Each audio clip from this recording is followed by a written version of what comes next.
Изменяя установки графики и настраивая элементы управления, адаптируя их под свой смартфон, Ибрагим Цицкиев готовится к началу игрового турнира «Турито». Такой никнейм у самого юного геймера. Рассказал, какое оружие предпочитает больше всего.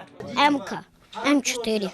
С ней и АК-75. С ней чаще всего.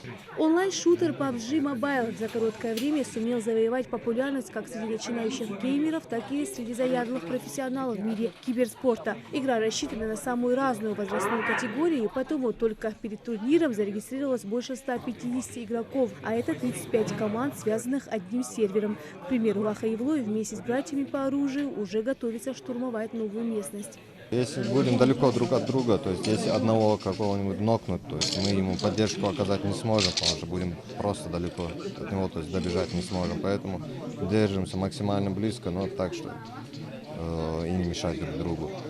То есть на средней дистанции, скажем так. Подобрать черты и цвет лица, рост, вес и даже прическу. При первом запуске игра предлагает создать своего персонажа. Богатый выбор экипировки и оружия вместе сопровождается реалистичной графикой. Простой интерфейс игры и приятная цветовая гамма позволяют геймеру погрузиться в почти реальный мир, захватывать вражескую территорию, устраивать перестрелки с использованием оптического прицела. Можно с помощью легкого джойстика на экране смартфона. Интересно и то, что карта – самая излюбленная местность игроков, ведь здесь в тени декорации удобно маскироваться.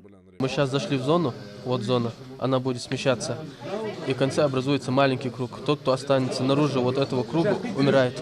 Здесь первая броня, вторая броня, третья броня это самые сильные, мощные. Сейчас у меня только первый шлем и вторая броня. Интересно отметить и то, что мир киберспорта полон скрытых шифров, программных кодов для легкого прохождения игры. С их помощью можно увеличить меткость стрельбы или же выносливость своего персонажа. Впрочем, ни то, ни другое здесь не удастся.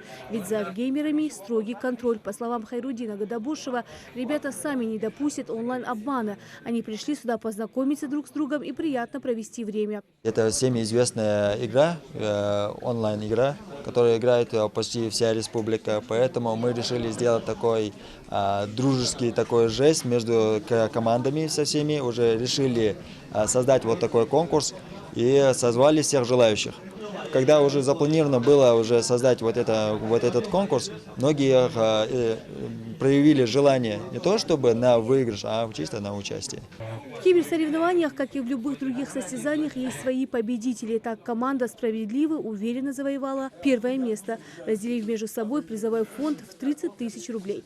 Серебряным и бронзовым призером PUBG Mobile оказались игроки команды «Асса» и «Дикая дивизия», которые также взяли денежные призы.